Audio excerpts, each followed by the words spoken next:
episod kali ni kita nak borak-borak sikit tentang buat cerita buat. Hari ni cuaca pun agak tak berapa cerah. Cuaca sedikit macam hujan pagi ni.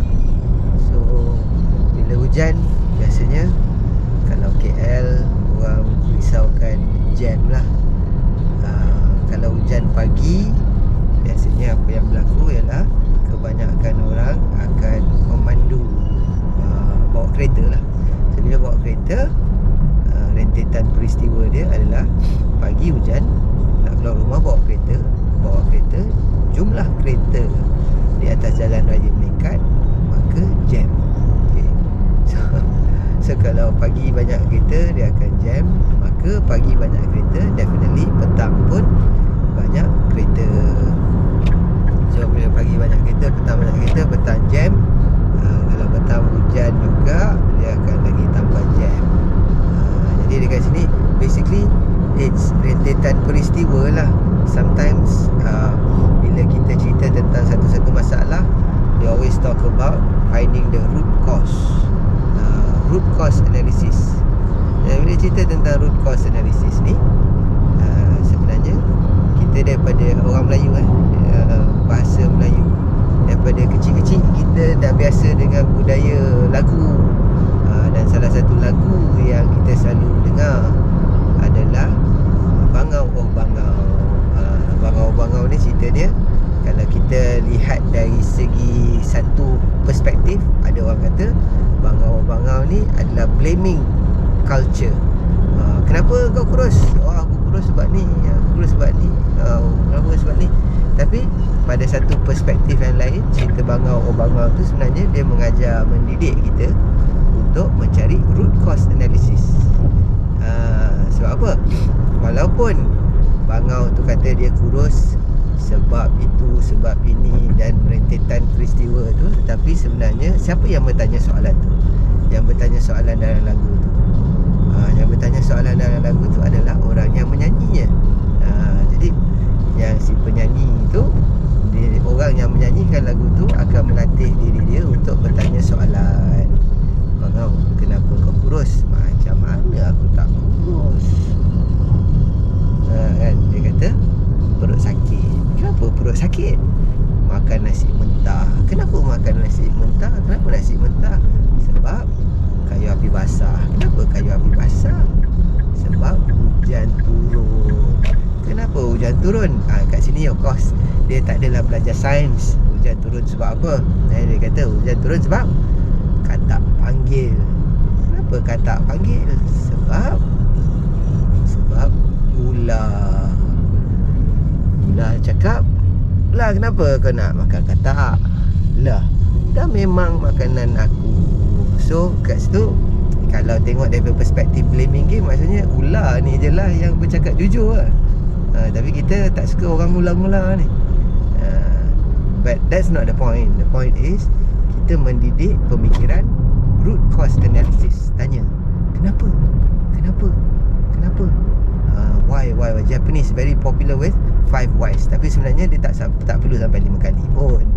Basically the original idea was to ask enough times, banyak kali tanya soalan berkali-kali supaya kita dapat cari jalan dia. Dan kadang-kadang bila kita tanya tu, jawapan dia buntu. Contoh, jawapan dia adalah you come across people. Bila come across people ni dah tak boleh tanya why dah. And then sometimes dia terus jump to conclusion. Dia tak go in sequence. Contoh, Bangau, kenapa kau kurus? Lah, genetics. You jump to conclusion, habislah cerita. Kan? Kenapa KL jam? Oh, perancangan bandar tak betul. Okey lah, kita membangun pun bukan membangun macam tiba-tiba buat bandar everything. Kita membangun pun bits and pieces. So ada yang mungkin kawasan telah dibangunkan 30 tahun lepas, ada yang telah dibangunkan dalam masa terdekat ni. So kadang-kadang connectivity tu, dia punya cerita dia dekat situ, bukan dekat perancangan tu. Of course lah, kalau kita cerita tu perancangan bandar, kita nak masuk cerita politik dan sebagainya, saya tak mau pergi ke arah tu. But the point is integration. Siapa yang jaga integration ni? Tapi bila kita tanya, oh ini daerah dia, ni kawasan dia, territorial. So sebenarnya punca masalah dia adalah mindset territorial tu. Kenapa jadi macam tu? Tanya lagi bangau, kenapa kau kurus? Macam mana tak kurus? Ular yang ada dekat las-las tu, macam tu pula. Tak boleh. You cannot go to that extent. So sebenarnya pendekkan cerita, kita nak bercerita tentang pagi ni adalah tentang root cause analysis ataupun mindset untuk bertanya soalan. Bukan nak kata suruh berani tanya soalan ke, bukan sampai tahap tu. It's just a matter of asking the question supaya kita mencari kita punya jawapan dan kita berpuas hati dengan jawapan setakat mana yang kita boleh dapat. Dan the next step is of course do something lah. Contoh kan macam lagu Bangau tadi, dia boleh habis dekat kayu api basah. So macam mana kita nak prevent kayu api tu daripada basah? Kalau hujan, jangan letak dekat luar, ataupun letaklah di bawah teduhan, macam tu.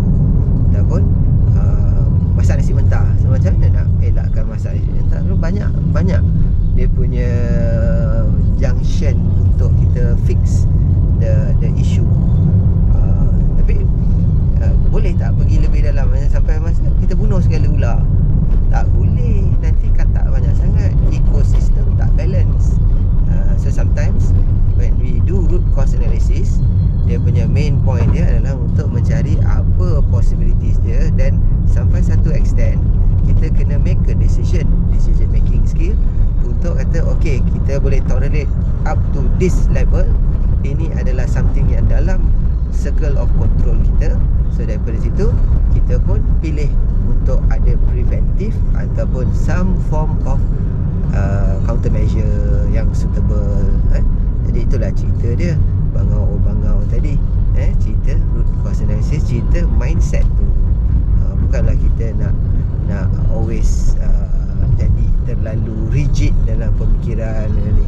Sure kan, macam dalam kes hari ni, pagi hujan renyai, orang bawa kereta banyak. So bila kita tahu pagi hujan renyai je, mindset kita adalah okay, kena siap cepat sikit, kena keluar rumah awal sikit untuk mengelakkan the volume of cars yang akan mengakibatkan jam. Tapi kalau kita alah hujan, tak ada mood lah, leceh lah, slow, last the volume of cars dah bertambah, kita dah stuck di tail end of the volume, sangkutlah dalam jam. Macam tu kan, bukanlah kita tu hujan ni leceh lah. Nanti kan orang kata hujan ni sepatutnya dia menjadi rahmat, tetapi dah jadi kita pula mengeluh bila hujan. Tak boleh juga. So itulah sedikit episod 3 pada hari ni. Kita bercerita, ada sikit konsep lagu tu, ada sikit sembang-sembang santai. Terima kasih, thanks for tuning in. Terima kasih kerana sudi menonton. Assalamualaikum warahmatullahi wabarakatuh. Stay safe, drive safe.